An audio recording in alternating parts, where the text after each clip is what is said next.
আজকে home secretary ছিলেন, তাকেও আমি পরিষ্কার জানিয়ে এসেছি। কালকে রাত্রিবেলা আমার সঙ্গে ডিজি এবং ক্যালকাটা পুলিশের সিপি আরও কিছু পুলিশ আধিকারিকের সঙ্গে কথা হয়েছে।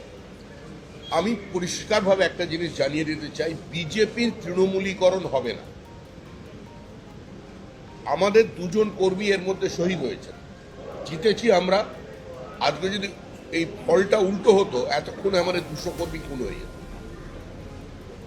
বহু তৃণমূল কংগ্রেসের আভ্যন্তরীণ গোষ্ঠীদ্বন্দ্ব, তাদের আভ্যন্তরীণ রসায়নের কারণে তারা রাতারাতি কিছু তৃণমূলের ফ্ল্যাগ নিয়ে মাথায় গেরুয়া আবির লাগিয়ে দিয়ে তারা তৃণমূলের অফিস দখল করছেন, তালা লাগাচ্ছেন।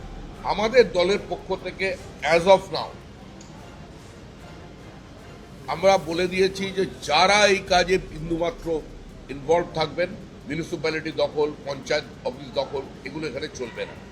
তাকে দলের বাইরে যেতে হবে, তাকে বার করে দেবো পার্টি থেকে।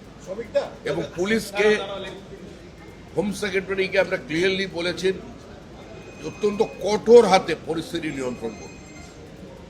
পশ্চিমবঙ্গের মানুষ একটা নির্দিষ্ট ভোট সংস্কৃতি থেকে, রাজনৈতিক সংস্কৃতি থেকে বেরিয়ে আসার চেষ্টা করে, এবং এই যে একটা ল্যান্ডস্লাইড ভিক্টরি, এই জয় মানুষের জয়, এটা তো শুধুমাত্র আমাদের সংগঠনের জয় নয়।